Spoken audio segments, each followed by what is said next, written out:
हाँ जी, good morning students. जैसा कि आपको पता ही है, कोविड-19 जो पेंडेमिक चल रहा है उसी के अंतर्गत हम जो क्लासेस का आयोजन कर रहे हैं, जो कम्प्लीटली आपके बेनिफिट के लिए है।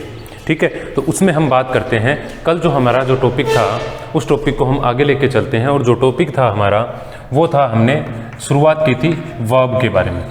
ठीक है, तो कल हमने जो ऑक्सिलरी वर्ब थी उसको हमने कंप्लीट कर दिया था। ठीक है, आज हम बात करेंगे मेन वर्ब की। किसकी करेंगे? मेन वर्ब की बात करेंगे। ठीक है, अब जैसे बात करते हैं अपने मेन वर्ब की, तो कुछ एक बातें होती हैं जो सामान्यतया वर्ब की बात करते हैं अपने। ठीक है, तो मैं आपको बताता हूं कि जो मेन वर्ब होती है, मेन वर्ब जो होती है, तो मेन वर्ब का जैसे हमने कल जो इसके कॉन्सेप्ट के बारे में पढ़ ही चुके थे। और मेन वर्ब स्टूडेंट्स बेसिकली, वैसे तो हम सामान्यतः जितने भी जो वर्ड्स होते हैं उनको अपने यूज में ले लेते हैं, लेकिन उसके बाद की जो बात है, उसका जो पूरा सिस्टम है उसका देखें तो इसके आइडेंटिफिकेशन की बात करते हैं हमने।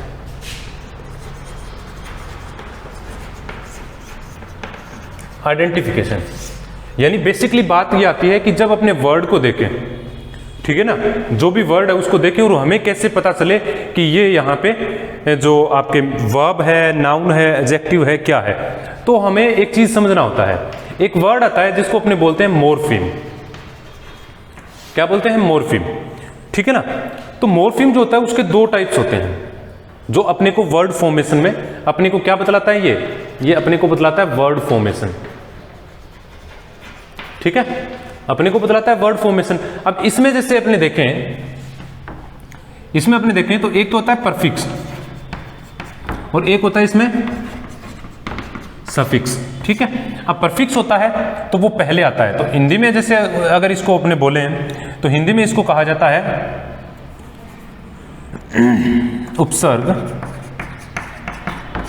हिंदी में इसको बोलते हैं उपसर्ग। और जो सफिक्स होता है इसको बोलते हैं प्रत्यय।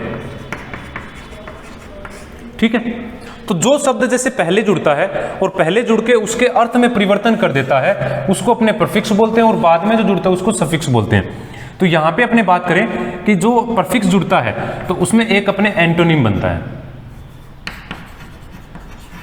क्या बनता है? एंटोनिम्स बनते हैं। एंटोनिम्स यानी विलोम शब्द होते हैं। और एक जैसे अपने बात करें तो नाउन बनता है। ठीक है, ये दो, तो ये हमारे जो वोकैब होता है, एंटोसिनो जो अपने पढ़ते हैं, या वोकैबुलरी का जो पार्ट आता है किसी भी कॉम्पिटिटिव एग्जाम की आप प्रिपरेशन करते हो तो उसमें अपने काम आता है। और कंपटीशन के अलावा अपनी वोकैब को बिल्ड करने के लिए, टू इनहेंस योर वोकैब, ये पैटर्न जो है अपने को जरूरी होता है। ठीक है, उसके अलावा यहां पे अगर अपने बात करें तो नाउन बनता है, प्रनाउन बनता है। मतलब जैसे मान लो बात करते हैं अपने, ये मैंने लिखा योर अपने आप में एडजेक्टिव होता है। स्टूडेंट्स जैसे अपने बोलते हैं ना यू, योर, यू, हमारे दिमाग में एक ही बात रहती है कि ये सारे के सारे क्या होते हैं? प्रनाउन होते हैं। प्रनाउन को मैंने ऐसे लिखा है। स्टूडेंट्स गौर करना, ये प्रनाउन नहीं होता, ये एडजेक्टिव होता है। ठीक है ना, बारीकियां सीखनी है तो तब बात करते हैं अपने। तो एक हो गया योर, और उसके अंत में हमने एस जोड़ दिया तो क्या हो गया? ये योर्स। तो ये एस बाद में जुड़ा तो इसको क्या बोलेंगे? ये सफिक्स है, तो अपना प्रनाउन बन रहा है। ठीक है, उसके बाद अपने बनता है इसका एडजेक्टिव, एडवर्ब। ठीक है, और वर्ब, ये बनता है। अब बात अपने वर्ब की कर रहे थे, तो मतलब मेरा कहना यह है कि कुछ एक सफिक्स देखेंगे अपने, जिससे अपने को पता चले कि ये वर्ड जो बन रहा है वो वर्ब का है। ठीक है, तो बात करें अपने, तो जैसे मैं यहां पे इस तरफ और ऐसे लिख के मैंने यहां पे लिख दिया ATE। ठीक है ना, ATE। स्टूडेंट्स गौर करना, जिस वर्ड, अब यहां पे जो बात आती है ना, यहां पे आता है मूल शब्द। अंग्रेजी में बोले तो रूट वर्ड इधर आएगा और ये सफिक्स हो गया। ठीक है, मतलब देखो जैसे हमने लिखा जैसे बोई, इसके लगा दिया एस, तो ये क्या हो गया? बॉयज। तो ये एस क्या है? सफिक्स है, सफिक्स है। या फिर अपने बोले कि ये एस लगते ही ये वर्ड बन गया प्लूरल, तो यहां पे इसको प्लूरल मार्कर भी कह सकते हैं, बहुवचन बनाने वाला। वही बात इसमें है, यानी जिस शब्द के अंत में ATE लगा होता है, जैसे अपने देखें इसी में आगे अगर अपने बात करते हैं इसको मैं रिमूव कर रहा हूँ, हटा रहा हूँ, इसको इरेज कर दिया मैंने। जैसे मैंने कहा एडवोकेट, ये नाउन होता है, ठीक है ना। फॉर्चूनेट, ये एडजेक्टिव होता है। तो बातें जो हैं वो समझनी है अपने को। जैसे क्रिएट, मैं आपको सिर्फ एक एक एग्जांपल दे रहा हूं सिर्फ अपने को समझने के लिए। अब उसके बाद आता है अपने FY, ठीक है ना। तो जैसे अपने लिख दिया प्यूरिफाई, ठीक है। एक एक एग्जांपल दे रहा हूं, बाकी जो बातें होंगी वो अपने पढ़ते ही हैं। फिर उसके बाद आता है SE, जैसे क्लींस, ठीक है। उसके बाद अपने बात करें तो अपने क्या देखा, हमने ये देखा कि किस प्रकार से एक लेटर जो है उस लेटर से अपने क्या बना रहे हैं, वर्ब बना रहे हैं। क्या बना रहे हैं, अपने वर्ब बना रहे हैं। तो ये अपने को क्या बतला रहे हैं, इस प्रकार से इसकी आइडेंटिफिकेशन देखनी है। समझ आई बात। बेसिकली अपने जो वर्ब होती हैं उन वर्ब का अपने ये देखते हैं कि इस प्रकार से जिस लेटर के अंत में वर्ड लगा हुआ होता है उसको अपने बोलते हैं वर्ब। जैसे EN लगा होता है तो EN जैसे अपने कर दिया स्वीटन, ठीक है ना। तो यहां पे या जैसे स्ट्रेंथन, तो मतलब अपने को समझना है कि जैसे यहां पे ये क्या है, ये वर्ब हो गए। स्टूडेंट्स ज़्यादातर क्या होता है कि सामान्यतः जो अपने कॉम्पिटिटिव एग्जाम्स होते हैं उन एग्जाम्स में कई बार अपने को वर्ड पूछता है, चाहे कोई सा भी देख लो। क्योंकि पहले जो पेपर आते थे, पहले जो पेपर होते थे, आप किसी भी चीज़ का, अब यहाँ से अपने को फायदा क्या मिलता है। अगर मान लो अपने पेपर में अपने को कैटेगरी, जैसे मान लो कोई क्रिएट दिया हुआ है, ठीक है। अब अपने को पता चल गया कि एक्चुअल तो क्या होता है कि अपने को पता होना चाहिए शब्दों का। अपने जो वोकैब होता है और पेपर में जैसे वोकैब में से प्रश्न पूछे जाते हैं तो उस दौरान बात ये रहती है कि आपको जिस कैटेगरी ग्रामर का, जैसे पार्ट्स ऑफ स्पीच का जो कैटेगरी आपको क्वेश्चन में दिया है वो कैटेगरी आपको लिखनी होती है अपने आंसर में। तो उसमें इस प्रकार से समझने में आपके ये वर्ड काम आएंगे। अब हम इससे आगे चलते हैं और आगे का जो मैटर है उसको समझते हैं अपने। और ये देखो आप बहुत ही अच्छे से हर चीज को हमने अच्छे से समझा है और आगे पढ़ेंगे। अब ये तो हो गया इसका आइडेंटिफिकेशन। आइडेंटिफिकेशन के बाद मैन वर्ब जो है उसका फॉर्मेशन देखेंगे अपने। मैन वर्ब का फॉर्मेशन देखेंगे, ठीक है। अब बात आती है जैसे मैन वर्ब का फॉर्म जो है, मैं यहां पे लिख देता हूं मैन वर्ब का जो फॉर्मेशन है वो। और अपने अगर ये देखें इतना वर्ब फॉर्मेशन ये काम आएगा अपने यहां पे। वर्ब फॉर्मेशन एक्चुअल में होता क्या है ये देखना है अपने को, ठीक है। तो इसका मैं कैटेगराइज कर रहा हूं, देखिए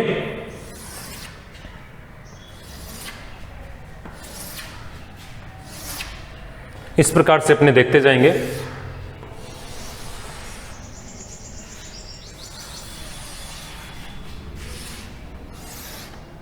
ये देखेंगे यहां पे सबसे पहले मैंने लिखा है बेस फॉर्म, यहां पे मैंने लिखा है पास्ट फॉर्म, यहां पे लिख दिया मैंने पास्ट पार्टिसिपल, ठीक है। कल जैसे हमने पढ़ा था पार्टिसिपल वही बात है। फिर आगे मैंने पढ़ा है प्रेजेंट पार्टिसिपल और फिर आता है प्रेजेंट सिंपल या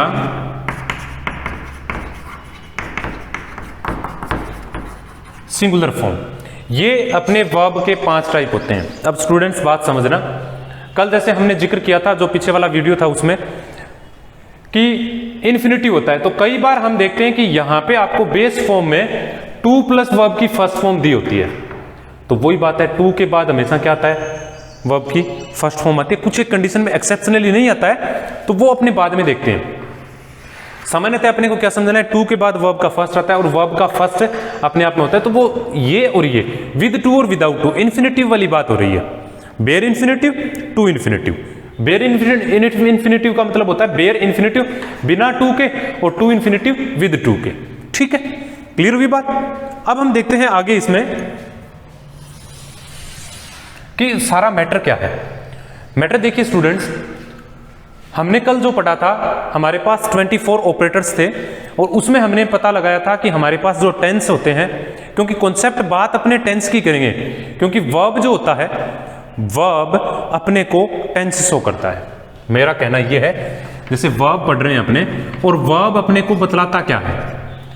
अपने को वर्ब बतलाता है टेंस, अपने को वर्ब बतलाता है वॉइस, अपने को वर्ब बतलाता है एस्पेक्ट, अपने को वर्ब बतलाता है मूड। ये चार चीजें अपने को वर्ब बतलाती है। यानी कोई भी सेंटेंस होगा, उस सेंटेंस में अपने वर्ब के साथ टेंस, वॉइस, एस्पेक्ट, मूड हमेशा मौजूद रहते हैं। अपने को जो सामान्यतः पेपर में जो चीज आती है 1, 2, और ये पार्ट अगर हम सीख गए तो हमारा पैसिव वॉइस कभी गलत नहीं होगा। मतलब मेरा कहना यह है कि हर चीज एक दूसरे से लिंक होती है, जुड़ी हुई होती है। ग्रामर को जितना सिंप्लीफाइड कर पाएंगे और जितना उसको एक दूसरे चीजों से कोरिलेट कर पाएंगे, बिल्कुल सही होगा हमारा। ठीक है, अब हम वापिस इस पे आते हैं। स्टूडेंट्स समझना, इसमें वर्ब की ये जो फॉर्म है, इसको मैं वर्ब का 0 दे रहा हूं। ठीक है, और इसको समझाने के लिए मैं एक बात और कहना चाहता हूं आपको कि सामान्यतः क्या होता है कि वर्ब की फॉर्म चेंज करते हैं तो उसके 2 तरीके होते हैं। 2 तरीके होते हैं इसमें, एक तो होता है रेगुलर और एक होता है इर्रेगुलर। ठीक है, तो वर्ब की 0 के साथ अगर आप ईडी, पीटी और टी वर्ब की सेकंड और थर्ड फॉर्म बनाते समय अगर जोड़ रहे हो तो वर्ब की फॉर्म को चेंज करने का रेगुलर तरीका होता है वो। जैसे प्ले, प्लेड, प्लेड, तो प्ले अपने आप में रेगुलर वर्ब है, ये याद रखने का तरीका है। और लगभग ये मान के चलो 70 to 75% ये है। और दूसरा होता है वर्ब का 0 प्लस ईडी, पीटी और टी, ये उसकी सेकंड फॉर्म और थर्ड फॉर्म जब बनाते हैं अपने तो उसमें काम में नहीं लेते, और इसमें सेकंड और थर्ड बनाते समय जो काम में लेते हैं तब ये वर्ड काम में आते हैं, ईडी, पीटी और टी। यानी वर्ब की सेकंड फॉर्म और थर्ड फॉर्म जब बनाते हैं तब उसके अंत में ईडी, पीटी और टी लगाते हैं, तब वो क्या है, ये जो तरीका होता है इसको बदलने का वो रेगुलर होता है। ठीक है, और जैसे चेंज हो जाता है, इसका दूसरा नाम है वीक फॉर्म और ये होती है स्ट्रॉन्ग फॉर्म। तो आपको ये भी मिल सकता है, रेगुलर इरेगुलर से बात क्लियर हो जाती है, या फिर वीक फॉर्म या स्ट्रॉन्ग फॉर्म से हो जाती है। लेकिन हम यहां पर जो तरीका काम में लेंगे वो हम जो रेगुलर तरीका है उसको काम में लेंगे। ठीक है, तो मैं सामान्यतया बतलाऊंगा आपको। देखिए वर्ब का 0 होता है, ये 0 से बोलेंगे भाई, हम बोलते हैं वर्ब की फर्स्ट, वर्ब का सेकंड, वर्ब का थर्ड, वर्ब का फोर्थ, वर्ब का 5। ये होता है सिर्फ हमारे दिमाग को सही करना, या सिर्फ सामान्यतः जो चीजें हमारे आमने यानी हमारे सामने पड़ी रहती है और हम किताबों में जैसे देखते हैं तो वर्ब का फर्स्ट, सेकंड, थर्ड, फोर्थ आता है, अपने को ये सिर्फ समझाने के लिए है। ऑथेंटिक बात, सही बात, base form, past form, past participle, present participle, ये होते हैं नाम। देखिए अपने को वो नहीं देखना, यहां पे वर्ब की 0 प्लस ईडी, पास्ट पार्टिसिपल होता है वर्ब का 0 प्लस ईडी या ईएन, ये होता है वर्ब का 0 प्लस आईएनजी, और ये होता है वर्ब का 0 प्लस एस, ईएस, आईएस। ठीक है, ये प्रकार होते हैं किसके, देख लीजिए एक बार। वर्ब की फर्स्ट फॉर्म है वर्ब का 0, वर्ब की ईडी, वर्ब की ईडी या ईएन, वर्ब का आईएनजी। ये अब देखो जब हम उसका सेकंड फॉर्म और थर्ड फॉर्म बनाते हैं तो लगभग मान लो जैसे 70% में ये और 30% में ये, तब जाके 100% होता है। लेकिन आईएनजी तो प्रत्येक में लगती है।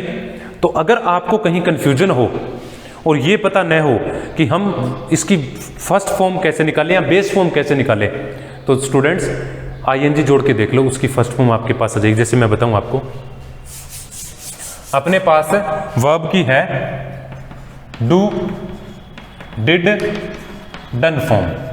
अब अपने को ये नहीं पता कि वास्तव में इसकी फर्स्ट फॉर्म कौन सी है, तो तरीका यहां पे है, क्योंकि ये तो सब में नहीं लगता, ये तो सब में नहीं लगता जैसा हमने पढ़ा था।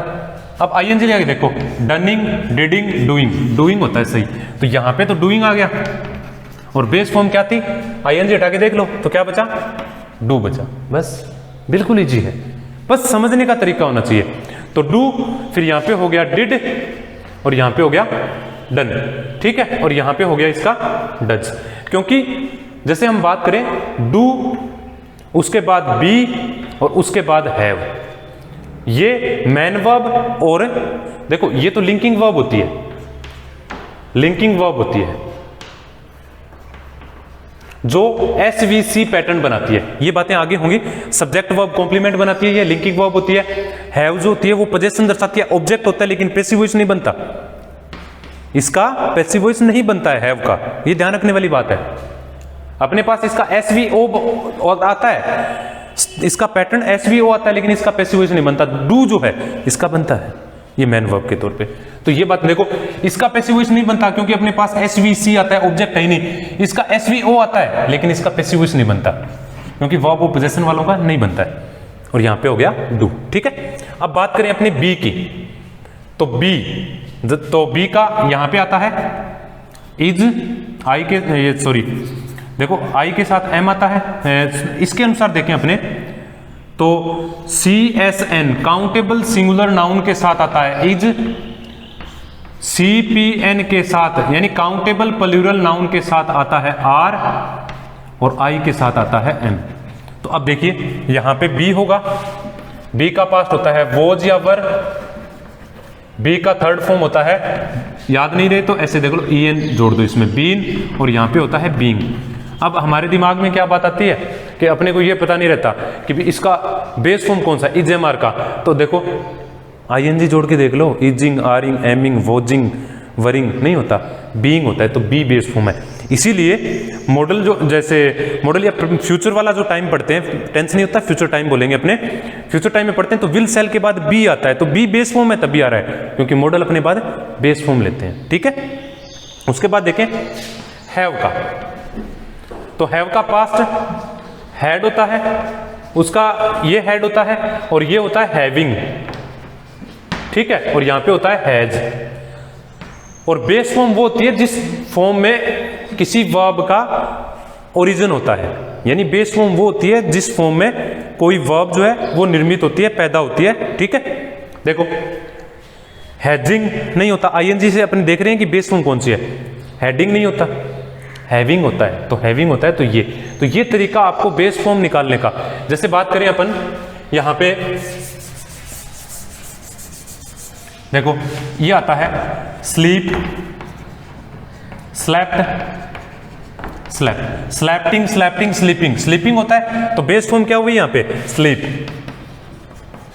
ये स्लैप्ट, ये स्लैप्ट, और यहां पे स्लीपिंग, और ये स्लीप्स, ठीक है। उसी प्रकार से अपने देखें, देखो रीड, रेड, रेड। अब देखो बोलने में स्पेलिंग तो सेम है लेकिन इसको बोलते हैं रीड, इसको रेड, इसको रेड। अब पूछेंगे बेस फॉर्म कौन सी, तो बेस फॉर्म क्या बोलेंगे, रेडिंग होती है क्या, रेडिंग होती है, रीडिंग होता है, तो यहां पे रीड बेस फॉर्म होगी, रीडिंग बनता है, ठीक है ना। तो इस प्रकार से आपको ये निकालना है, तो रीड, रेड, रेड, रीडिंग और रीड्स। तो इस प्रकार से हमने क्या देखा, ये जो बातें हैं वो अपने समझ में आई। अब आपसे एक बात पूछूं कि पार्टिसिपल क्या होता है, पार्टिसिपल क्या होता है, तो कल जैसे मैंने बताया था वही बात मैं दोबारा से बता देता हूं। पार्टिसिपल होता है इस प्रकार से, आप सभी वर्ब का बना सकते हो। गौर करना स्टूडेंट्स, बात क्या होगी कि पार्टिसिपल जो होता है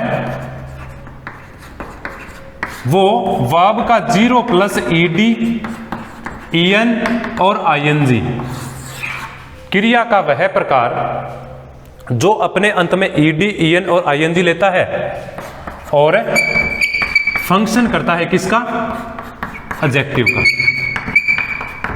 यानी एडजेक्टिव का काम करता है, वो अपने आप में पार्टिसिपल होता है, ठीक है। ये बातें हमने पढ़ी।